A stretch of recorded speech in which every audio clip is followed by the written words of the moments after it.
Welcome dear students. MP board class 12th paper Hindi हो चुका है लीक। बाद में मत कहना सर बताया नहीं, ठीक है।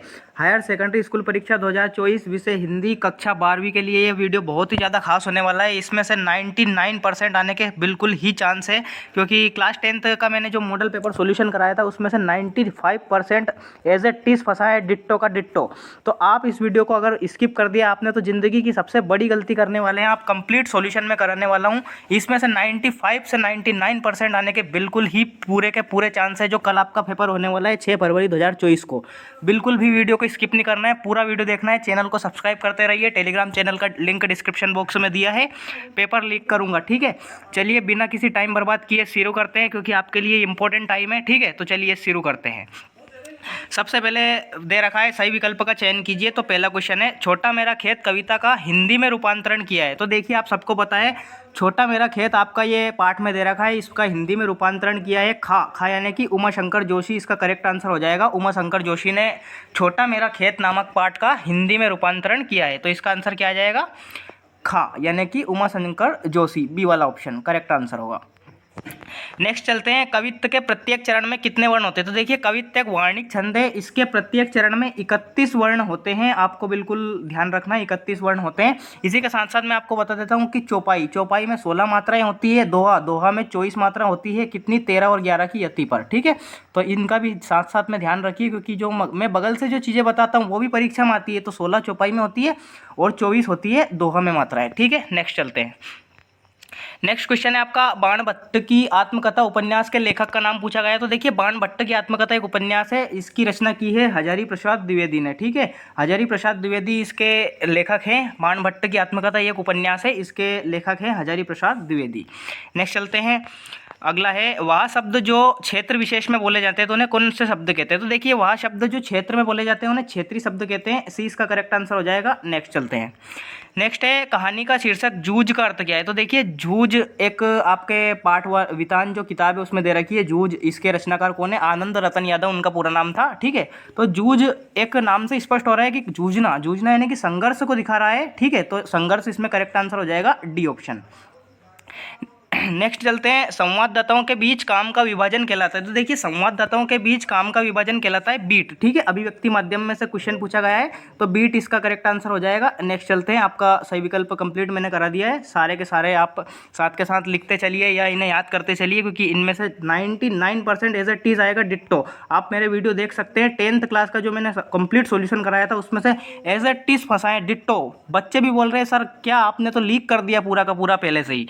नेक्स्ट चलते हैं, रिक्त स्थान की पूर्ति कीजिए। प्रश्न 2, पहला क्वेश्चन पूछा गया है, रघुवीर सहाय की कविता कैमरे में बंद अपाइज उनके रिक्त स्थान काव्य की संग्रह है। तो देखिए रघुवीर सहाय का एक काव्य संग्रह है लोग भूल गए हैं, ठीक है। तो इसमें से ये कविता ली गई है कौन सी? कैमरे में बंद अपाइज, ठीक है। तो इसका कौन सा आंसर आ जाएगा? लोग भूल गए हैं।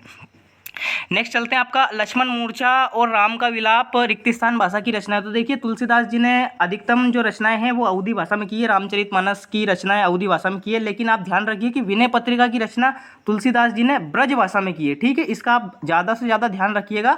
विनय पत्रिका की भाषा कौन सी है? ब्रज भाषा, लेकिन रामचरितमानस की भाषा है अवधी भाषा। तो देखिए लक्ष्मण और राम मूर्छा का क्या आंसर आ जाएगा? अवधी भाषा, ठीक है, अवधी भाषा। नेक्स्ट चलते हैं, रिक्त स्थान अलंकार में अनिश्चय की स्थिति बनी रहती है। तो देखिए कौन सा अलंकार है जिसमें अनिश्चय की स्थिति बनी रहती है। तो उसका आंसर आ जाएगा संदेह अलंकार, क्योंकि देखिए संदेह का नाम से स्पष्ट हो रहा है कि इसमें संदेह रहता है, एक हमें डाउट रहता है, ठीक है। तो इसमें अनिश्चय की स्थिति बनी रहती है, आप निश्चित नहीं होते हैं कि कौन सा इसका सही होगा क्या गलत होगा, ठीक है। तो इसमें संदेह अलंकार आंसर आ जाएगा। नेक्स्ट चलते हैं, शेर के बच्चे का वास्तविक नाम क्या था। तो देखिए पहलवान था, इसका क्या नाम था? शेर के बच्चे का वास्तविक नाम था चांद सिंह, ठीक है। तो चांद सिंह यानी कि ये वाला ऑप्शन आपका करेक्ट आंसर आ जाएगा, चांद सिंह। नेक्स्ट चलते हैं, यदि आप सो जाएं तो आपको आराम मिलेगा रिक्त स्थान वाक्य। तो देखिए बिल्कुल इजी क्वेश्चन है, यदि आप सो जाएं। देखिए इसमें क्या है, अगर आप सोएंगे तो आपको आराम मिलेगा। तो एक जो वाक्य है अगले वाक्य पर डिपेंडेंट है, निर्भर है। तो ऐसे वाक्यों को हम कहते हैं मिश्रित वाक्य। तो इसमें क्या आंसर आ जाएगा आपका? मिश्रित वाक्य आपका आंसर आ जाएगा। नेक्स्ट चलते हैं, यशोधर बाबू मूलतः रिक्त स्थान के रहने वाले। तो देखिए यशोधर बाबू अल्मोड़ा के कुमाऊं गांव के रहने वाले थे। ठीक है, तो इसमें क्या आंसर आ जाएगा आपका कुमाऊं गांव। ठीक है, अल्मोड़ा के कुमाऊं गांव के रहने वाले थे यशोधर बाबू। सिल्वर वेडिंग पार्ट जो आपका आपने पढ़ा होगा, सिल्वर वेडिंग जो उनकी 25वीं सालगिरह थी, वो वाला पार्ट से ये क्वेश्चन पूछा गया है। कुमाऊं नामक गांव के रहने वाले थे। नेक्स्ट क्वेश्चन है आपका, समाचार लेखन की शैली होती है, वेरी वेरी इंपॉर्टेंट क्वेश्चन, मैं कहता हूँ डिट्टो फंसेगा। ठीक है, आईएमपी क्वेश्चन है, समाचार की लेखन शैली होती है उल्टा पिरामिड शैली। ध्यान रखिए, उल्टा पिरामिड शैली में लिखा जाता है समाचार लेखन। ठीक है, तो समाचार कौन सी शैली में लिखा जाता है? उल्टा पिरामिड शैली में। ठीक है, नेक्स्ट चलते हैं। प्रश्न 3 पूछा गया है आपसे, सत्य असत्य आपको लिखना है। तो देखिए पहला क्वेश्चन है, पतंग कविता में बाल सुलभ इच्छाओं एवं उमंगों का सुंदर चित्रण किया गया है। तो बिल्कुल सही बात है, आपने पतंग कविता पढ़ी होगी, इसमें क्या दिखाया गया है? बाल सुलभ इच्छाओं का इसमें वर्णन किया गया है और उमंगों का वर्णन किया गया है। तो बिल्कुल ये सत्य आ जाएगा। ठीक है, तो पहले वाले का आंसर आ जाएगा सत्य। नेक्स्ट दूसरा क्वेश्चन है, सुदामा चरित्र महाकाव्य। तो बिल्कुल गलत बात है। देखिए सुदामा एक खंड काव्य है, ना कि महाकाव्य, तो इसमें क्या आ जाएगा? असत्य। ठीक है, इसका आंसर हो जाएगा असत्य। नेक्स्ट चलते हैं तीसरा वाला, कनुप्रिया धर्मवीर भारती का कविता संग्रह। तो बिल्कुल सही बात है। देखिए कनुप्रिया धर्मवीर भारती का ही काव्य संग्रह है, तो इसमें क्या आ जाएगा? करेक्ट सत्य आ जाएगा। ठीक है, तो जिसका इसमें तीसरे वाले का आंसर आ जाएगा सत्य। नेक्स्ट चलते हैं, उसने मेरे को कुछ नहीं कहा, शुद्ध वाक्य है। तो देखिए बिल्कुल गलत बात है, ये शुद्ध वाक्य नहीं है। उसने मुझे कुछ नहीं कहा, अगर इसमें होता मुझे कुछ नहीं कहा तो ये बिल्कुल करेक्ट होता। मेरे को कुछ नहीं कहा, ये बिल्कुल गलत बात है, तो इसमें असत्य आ जाएगा। नेक्स्ट है आपका, मिस्र और सुमेर में चकमक और लकड़ी के उपकरण का प्रयोग किया जाता है। तो बिल्कुल सही बात है। देखिए मिस्र देश है, सुमेर में इसमें चकमक एक धातु होती है। ठीक है, चकमक और लकड़ी इन दोनों का अधिक से अधिक प्रयोग किया जाता है, तो चकमक और लकड़ी का इसमें प्रयोग किया जाता है, तो ये सत्य हो जाएगा। ठीक है, नेक्स्ट, रेडियो और टीवी की भाषा में कठिन शब्दों की बहुलता होती है। तो बिल्कुल गलत बात है। देखिए रेडियो की भाषा है ना, सहज सरल सुबोध होती है। ठीक है, सहज सरल, बिल्कुल ऐसी जो स्पष्ट हो, ठीक है, सबको समझने योग्य हो, वो उस भाषा का इसमें प्रयोग किया जाता है। अब देखिए क्योंकि क्वेश्चन में दे रखा है इसमें कि इसकी भाषा कैसी, कठिन शब्दों की बहुलता, तो बिल्कुल गलत बात है। देखिए इसमें भाषा कैसी होती है? सरल, तो इसमें असत्य जाएगा। ठीक है, तो ये सत्य असत्य मैंने आपको बता दिए हैं। ठीक है, नेक्स्ट चलते हैं अपन, सही जोड़ी का मिलान करके आपको लिखना है। तो देखिए आ स्तंभ और बा स्तंभ दे रखा है, आप ध्यान दीजिए। पहला वाला क्वेश्चन है, देखिए रुबाइयाँ। तो देखिए रुबाइयाँ आपके पाठ में दे रखा है, रुबाइयाँ के रचनाकार इसमें पूछा है, तो रुबाइयाँ के रचनाकार कौन हो जाएंगे? फिराक गोरखपुरी इसका करेक्ट आंसर आ जाएगा। दूसरा वाला चलते हैं, क्रोध। तो देखिए क्रोध किस रस का स्थायी भाव होता है? तो ये पूछा गया है, तो क्रोध इसके सामने दे रखा है, वीर रस का स्थायी भाव होता है, तो क्रोध का करेक्ट आंसर आ जाएगा वीर रस। खरीदने की शक्ति। तो देखिए खरीदने की शक्ति, ये बाजार दर्शन वाला जो पार्ट है, जैनेंद्र कुमार ने ये लिखा है। तो खरीदने की शक्ति को क्या कहते हैं इंग्लिश में? Purchasing power. ठीक है, तो परचेजिंग पावर का मतलब होता है खरीदने की शक्ति, तो इसमें परचेजिंग पावर आपका करेक्ट आंसर आ जाएगा। नेक्स्ट आपका, वहाँ कहाँ गया। तो देखिए वहाँ कहाँ गया इसमें पूछा है आपसे कैसा वाक्य है, तो वहाँ कहाँ गया कैसा वाक्य? प्रश्नवाचक वाक्य, तो इसका करेक्ट आंसर आ जाएगा प्रश्नवाचक वाक्य। नेक्स्ट है आपका 700 कुएं। तो देखिए 700 कुएं वितान वाली जो किताब है उसमें आपने पढ़ा होगा कि सिंधु घाटी जो सभ्यता है उसमें 700 कुएं पाए गए थे, तो इसका करेक्ट आंसर हो जाएगा सिंधु घाटी सभ्यता। लास्ट है आपका अभिनेता। तो देखिए अभिनेता का वर्णन ज़्यादा से ज़्यादा अभिनय किस में होता है? तो देखिए नाटक इसका करेक्ट आंसर हो जाएगा, क्योंकि नाटक में अभिनय का ज़्यादा रोल रहता है, तो इसमें नाटक आपका आंसर आ जाएगा। तो ये सही जोड़ी इसका मैंने कंप्लीट सॉल्यूशन बता दिया है। नेक्स्ट आपका है, निम्नलिखित प्रश्नों के उत्तर एक वाक्य में लिखिए। तो बिल्कुल आईएमपी क्वेश्चन है, सारे के सारे आप ध्यान दीजिए। सबसे पहला है, तुलसीदास जी ने रावण की तुलना किससे की है? तो देखिए आईएमपी क्वेश्चन है, तुलसीदास जी ने रावण की तुलना किससे की है? तो तुलसीदास जी ने रावण की तुलना की है दरिद्रता से। दरिद्रता माने गरीबी। ठीक है, तो दरिद्रता आप लिख सकते हैं इसमें, या फिर आप लिख सकते हैं गरीबी से। ठीक है, तो तुलसीदास जी ने रावण की तुलना की है दरिद्रता या गरीबी से।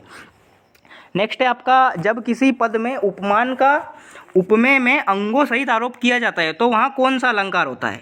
ठीक है, तो ये इसमें आंसर आ जाएगा आपका रूपक अलंकार। ठीक है, रूपक अलंकार इसका करेक्ट आंसर हो जाता है कि जब किसी पद में उपमान का उपमेय में अंगों सहित आरोप किया जाता है तो उसमें रूपक अलंकार आंसर आपका आ जाएगा।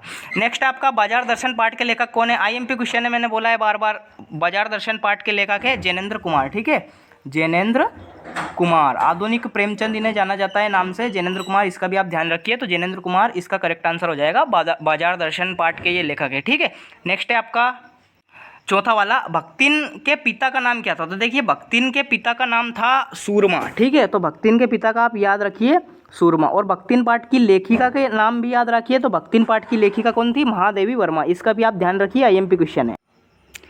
नेक्स्ट क्वेश्चन है आपका, मुहावरा पेट पूजा करना का क्या अर्थ है? तो देखिए, जो भी विद्यार्थी सोच रहे हैं कि पेट पूजा करना अर्थात खाना भोजन करना, ये बिल्कुल गलत है उनका। पेट पूजा करना का अर्थ होता है किसी को बहुत अधिक सम्मान देना, किसी को आवश्यकता से अधिक अगर सम्मान दें, अगर किसी को आवश्यकता से अधिक अगर सम्मान दे, बहुत अधिक सम्मान दे, तो उसका अर्थ होता है पेट पूजा करना। ठीक है, तो इसमें आएगा आवश्यकता से अधिक सम्मान देना। नेक्स्ट है आपका, आनंद यादव की कक्षा के मॉनिटर का नाम क्या था? तो देखिए, जूझ कहानी जो आपने पढ़ी होगी, ये जो वितान वाली किताब है, तो उसमें आपने पढ़ा होगा कि जो जूझ कहानी है, उसमें आनंद यादव की एक कक्षा के मॉनिटर का नाम क्या था? तो आनंद यादव के कक्षा के मॉनिटर का नाम था वसंत पाटिल। ठीक है, वसंत पाटिल इसका करेक्ट आंसर आने वाला है। ठीक है, तो वसंत पाटिल इसका करेक्ट आंसर हो जाएगा। नेक्स्ट है आपका, अपने प्रदेश के कोई 2 लोकप्रिय हिंदी समाचार पत्रों के नाम लिखिए। तो देखिए, अपना प्रदेश तो मध्य प्रदेश ही है, तो मध्य प्रदेश में 2 मैं आपको बता देता हूँ। देखिए, एक तो आप लिख सकते हैं मध्य प्रदेश टाइम्स। ठीक है, एक तो ये हो जाएगा मध्य प्रदेश टाइम्स। एक और आप लिखना चाहें तो आप लिख सकते हैं मध्य प्रदेश संदेश। ठीक है, तो ये आप 2 समाचार पत्रों के नाम याद कर सकते हैं। पहला वाला मध्य प्रदेश टाइम्स, दूसरा मध्य प्रदेश संदेश। तो इस प्रकार के आपके एक वाक्य हो जाएंगे। नेक्स्ट क्वेश्चन है आपका, छायावाद और ऐश्वर्यवाद में कोई 2 अंतर लिखिए या भक्तिकाल की काव्य की 4 विशेषता लिखिए। तो देखिए, भक्तिकाल की आप 4 विशेषता लिख सकते हैं। इसकी जो प्रमुख धाराएं लिख सकते हैं आपकी, इसमें 2 धाराएं थी। ठीक है, भक्तिकाल में 2 धाराएं थी, सगुण और निर्गुण, ये वाला लिख सकते हैं आप। साकार एवं निराकार ब्रह्म की उपासना की गई, एक ये लिख सकते हैं आप। भक्तिकाल में क्या की गई? भक्ति की गई, एक ऐसा लिख सकते हैं आप। भक्तिकाल के मुख्य कवि लिख सकते हैं आप गोस्वामी तुलसीदास, सूरदास जी, कबीर और मलिक मोहम्मद जायसी। तो आप ये वाला भी आप कर सकते हैं। ठीक है। नेक्स्ट क्वेश्चन है आपका, वानरों की व्याकुलता के 2 कारण लिखिए। तो देखिए, जब लक्ष्मण जी, ये वाले वो वाला पार्ट है लक्ष्मण मूर्छा वाला, तो वानर इसलिए व्याकुल हो गए थे क्योंकि लक्ष्मण जी को संजीवनी लग गई थी और वो बेहोश हो गए थे। ठीक है, तो इसलिए वानर व्याकुल थे। तो आपने अगर पार्ट करें तो आप इजीली 2 मार्क्स के क्वेश्चन इजीली कर पाएंगे। ठीक है, इसी प्रकार से 8वां क्वेश्चन है, तो ये आप भाषा को सहूलियत से बरतने, तो भाषा वही है कि भाषा को सहूलियत से बरतने का अभिप्राय यही है कि भाषा को ठीक ढंग से बोला जाए, सहज शब्द ना बोले जाए, में लिख सकते हैं। नेक्स्ट क्वेश्चन चलते हैं, अपना 9वां क्वेश्चन है रोमांचित शरीर वाला। तो देखिए, बिल्कुल इजी क्वेश्चन है। जिन ये वाला कर सकते हैं आपके, दिन जल्दी जल्दी ढलता है की आवृत्ति कविता की विशेषता, ये वाला कर सकते हैं आप। कौन सा अलंकार है? तो इसमें बार बार वर्ण की आवृत्ति, एक शब्द की आवृत्ति हो रही है, तो इसमें अनुप्रास अलंकार और वक्रोक्ति अलंकार वाला भी आप लिख सकते हैं, अतिशोक्ति अलंकार। ठीक है, तो कोई सा भी आप कर सकते हैं। नेक्स्ट है आपका, भारतेंदु युग की 2 विशेषताएं लिखिए, द्विवेदी युग की भी 2 विशेषताएं लिखिए। तो देखिए, आप मेरे अकॉर्डिंग भारतेंदु युग की भी कर सकते हैं, द्विवेदी कोई सा भी कर सकते हैं, दोनों ईजी है। ठीक है, तो भारतेंदु युग की मैं इसमें बता देता हूँ कि भारतेंदु युग में देखिए, भारतेंदु युग की पहली जो विशेषता थी, इसमें थी राष्ट्रीयता की भावना। ठीक है, तो राष्ट्रीयता की भावना थी भारतेंदु युग में, पहला तो ये हो जाएगा। दूसरा है देश प्रेम। ठीक है, तो इसमें देश के प्रति प्रेम को बताया गया। इसमें जो रचनाएं लिखी है, इन्होंने देश प्रेम के बारे में बताया है। ठीक है, तो ये दोनों आप कर सकते हैं, ईजी है। नेक्स्ट है आपका 12वां क्वेश्चन, राधिका मुझे पानी पीना है। तो इसको प्रश्नवाचक बनाना है। तो क्या राधिका मुझे पानी पीना है, ऐसा बिल्कुल इजी है। क्या आप पहले लगा दीजिए और लास्ट में प्रश्नवाचक चिन्ह लगा दीजिए, तो क्या राधिका मुझे पानी पीना है, ये हो जाएगा। ठीक है। नेक्स्ट है आपका, पुलिस के आते ही चोर भाग गए, संयुक्त वाक्य बनाना है इसको। तो इसमें और से इसको जोड़ेंगे, तो देखिए ऐसा लिख सकते हैं आप कि पुलिस आए और चोर भाग गए, ऐसा आप लिख सकते हैं। पुलिस आए और इसको और से जोड़ देना है। ठीक है, तो पुलिस आए और चोर भाग गए, ये वाला आप कर सकते हैं। नीचे वाला भी इजी क्वेश्चन है। देखिए, मैंने अनेकों स्थान देखे, तो अनेकों की जगह क्या आ जाएगा? मैंने अनेक स्थान देखे, ये वाला आप कर सकते हैं। ठीक है, दोनों इजी क्वेश्चन है, कोई सा भी आप कर सकते हैं। नेक्स्ट क्वेश्चन है आपका, यशोधर बाबू अपने ही परिवार में अप्रासंगिक। देखिए, बिल्कुल इजी क्वेश्चन है, कोई सा 14वां वाला कर सकते हैं आप। ठीक है, ये बिल्कुल इजी क्वेश्चन है, 2 नंबर में आप कर सकते हैं। ठीक है, ये वाला भी 13वां भी क्वेश्चन जो दे रखा है, ये भी बिल्कुल इजी क्वेश्चन है, 2 नंबर में। तो बिल्कुल आपने पार्ट पढ़े हैं, तो बिल्कुल आप इजीली इनको कर पाएंगे। नेक्स्ट क्वेश्चन है आपका, इंटरनेट पत्रकारिता से क्या आशय है? तो देखिए, आपने अभिव्यक्ति माध्यम पढ़ी होगी, कहानी लेखन के उद्देश्य का होता है। बिल्कुल इजी क्वेश्चन है। कहानी की क्या विशेषता होती है? देखिए, इसमें कथानक की ये जो धीमी प्रक्रिया होती है, ऐसा वैसा कुछ भी आप डाल सकते हैं। बिल्कुल इजी क्वेश्चन है, आपने पार्ट पढ़ा होगा अभिव्यक्ति और माध्यम में, जो इंटरनेट पत्रकारिता वाला और कहानी वाला, तो बिल्कुल आप इसको इजीली कर पाएंगे। नेक्स्ट आपका, कुंवर नारायण अथवा उमाशंकर जोशी का साहित्यिक परिचय आपको लिखना है। इसमें जीवन परिचय पूछा गया है। तो देखिए, कुंवर नारायण की 2 रचनाएं आपको पता होगी, आप कर सकते हैं। एक तो अपने सामने, ठीक है, इनकी रचना थी अपने सामने, एक तो ये रचना हो जाएगी, एक हो जाएगी आपको इन दिनों, ठीक है, इन दिनों ये वाली हो जाएगी। आपको 2 पूछी गई, लेकिन मैं 1-2 और बता देता हूँ ताकि चक्रव्यूह, ठीक है, आपको याद रह जाए चक्रव्यूह। और नेक्स्ट आप कर सकते हैं इसमें एक और तीसरा सप्तक, तो तीसरा सप्तक भी इनकी रचना मानी जाती है, ठीक है। तीसरा सप्तक किसकी, कुंवर नारायण की ये रचना है। तो मैंने 4 बता दिया, आपके अकॉर्डिंग जो आपको याद रह जाए 2 याद कर लीजिए, ठीक है, आपका काम हो जाएगा। भाव पक्ष कला पक्ष लिख सकते हैं आप, शुद्ध साहित्यिक खड़ी बोली का इन्होंने प्रयोग किया है कुंवर नारायण ने, ठीक है, तो ये वाला आप कर सकते हैं। नेक्स्ट क्वेश्चन आपसे पूछा गया है महादेवी वर्मा अथवा फणीश्वर नाथ रेणुका, ठीक है, तो महादेवी वर्मा आप कर सकते हैं, ठीक है।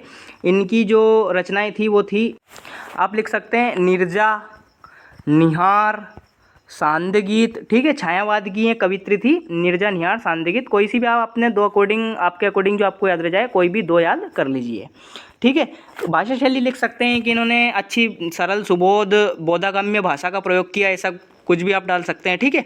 नेक्स्ट क्वेश्चन है आपका 18वां क्वेश्चन, भी तो ही शब्द क्या कहलाते हैं, ठीक है, ये वाला कर सकते हैं। जीवन की पुस्तकों का महत्व पर अनुच्छेद आप लिख सकते हैं कि जीवन में पुस्तकों का अत्यधिक महत्व है, हमें पुस्तकें पढ़नी चाहिए, ऐसा वैसा कुछ भी आप डाल के 3 नंबर में इसको आप इजीली कर लेंगे। नेक्स्ट क्वेश्चन आपका पूछा गया है संदर्भ प्रसंग व्याख्या। नेक्स्ट क्वेश्चन आपका पूछा गया है अपठित गद्यांश को, तो देखिए संपूर्ण स्वच्छता तभी संभव है, तो स्वच्छता के बारे में देखिए दिया गया है, तो आप इसमें लिख सकते हैं शीर्षक। सबसे पहला तो आप इसमें लिख ही सकते हैं कि स्वच्छता, ठीक है, तो स्वच्छता के बारे में इसमें आप शीर्षक लिख पाएंगे इजीली, बिल्कुल करेक्ट आंसर है, कोई भी दिक्कत लेने की ज़रूरत नहीं है। इसमें अपने गाँव नगर की स्वच्छता की जिम्मेदारी, तो इसमें देखिए दे रखा है अपने गाँव नगर स्वच्छता की जिम्मेदारी किसकी है, हमारी जिम्मेदारी है, क्योंकि आपने बचपन से एक बात पढ़ी होगी कि हम सुधरेंगे जग सुधरेगा, ठीक है, तो हमारी जिम्मेदारी है, ठीक है। सारांश आप लिख सकते हैं, इसका सारांश वैसे पूछा नहीं गया है, वैसे पूछा जाता है परीक्षा में, तो आप उसके अकॉर्डिंग आप इसमें लिख सकते हैं, क्वेश्चन आपको इजीली इसमें मिल जाएंगे। नेक्स्ट पूछा गया है आपसे 20वां क्वेश्चन, संदर्भ प्रसंग व्याख्या पूछी गई है आपसे, तो इसमें आपने पाठ पढ़ा होगा, तो इसको आप इजीली कर पाएंगे। सप्रसंग व्याख्या आपको लिखनी है, प्रस्तुत पंक्ति आप डालते हैं, जैसे संदर्भ में प्रस्तुत पंक्ति हमारे आरोह से ली गई है, इसके रचयिता ये है। प्रसंग में आप लिख सकते हैं कि इसमें सूर्योदय के बारे में बताया गया है कि जब उषा का जादू टूटता है तब सूर्योदय होता है, ठीक है, तो ये कर सकते हैं आप। नेक्स्ट है आपका गद्यांश की सप्रसंग व्याख्या आपको इसमें करनी है, तो देखिए गद्यांश की सप्रसंग व्याख्या आप कर सकते हैं, इसमें कोई सा भी कर सकते हैं। पानी वाला है, इंदर से जो सेना थी उसमें काले मेघ पानी दे वाले पार्ट से लिया गया है, इंदर सेना इसमें होती है, ठीक है, ये वाला आप कर सकते हैं, इजी क्वेश्चन है। या फिर इसके अथवा वाला कर सकते हैं आप, इसके अथवा वाला सेवक धर्म में अनुपात, देखिए भक्तिन पाठ से लिया गया है, भक्तिन पाठ प्रस्तुत पंक्ति हमारे पाठ्य पुस्तक हिंदी आरोह भाग 2 के गद्य खंड यानी कि भक्तिन पाठ से लिया गया है। इसकी रचयिता या लेखिका कौन है, महादेवी वर्मा, याद रखिए आईएमपी क्वेश्चन है, महादेवी वर्मा ने भक्तिन पाठ की रचना की है, ठीक है। इसमें दे रखा है कि भक्तिन सेवक धर्म में हनुमान से स्पर्धा करने वाली भक्तिन, ठीक है, तो ये उससे उनकी तुलना की गई है, हनुमान जी से भक्तिन की तुलना की गई है। नेक्स्ट क्वेश्चन है आपका, अपने क्षेत्र के नगर निगम अधिकारी को नियमित जल आपूर्ति के लिए आवेदन पत्र, तो इजी क्वेश्चन, कोई सा भी कर सकते हैं, पत्र कर सकते हैं आप। अपनी छोटी बहन को पत्र लिखकर मोबाइल फोन का सीमित प्रयोग किस प्रकार करना है, ये वाला लिख सकते हैं आप, ठीक है, कोई सा भी लिख सकते हैं आपके अकॉर्डिंग, 4 मार्क्स आपको इजीली इसमें गेन करना है, ठीक। नेक्स्ट क्वेश्चन लास्ट है क्वेश्चन आपका निबंध, तो देखिए निबंध आईएमपी है, आना ही है, 4 नंबर में पूछा जाता है। अब तो पहले तो 10 नंबर में आता था, तो वो बहुत बड़ा आपको लिखना रहता था, 4 नंबर में आप बिल्कुल भी टेंशन नहीं लीजिए, कोई सा भी आप कर सकते हैं बिल्कुल इजीली, आप मन से भी अगर लिखेंगे इसमें तो कोई भी आपको दिक्कत आने वाली नहीं है, आपको 4 में से 4 नंबर लेने से कोई भी नहीं रोक सकता, ठीक है। तो इसमें देखिए कोई सा भी कर सकते हैं आप, जीवन में अनुशासन वाला आपने किया होगा, पर्यावरण प्रदूषण वाला कर सकते हैं, ठीक है, कोई सा भी आप कर सकते हैं आपके अकॉर्डिंग जो आपको ईजी लगे। तो इस प्रकार से मैंने एमपी बोर्ड क्लास 12 का कंप्लीट सॉल्यूशन करा दिया है। देखिए इसमें से डिट्टो फंसेंगे, कल मैं आपका जब जैसे ही पेपर आप बाहर देके निकलेंगे 12 बजे, तो मैं कंप्लीट सॉल्यूशन इसका करा दूंगा, ठीक है। नेक्स्ट वीडियो में मिलते हैं, तब तक के लिए चैनल को सब्सक्राइब करते रहिए, मिलते हैं नेक्स्ट वीडियो में, बाय।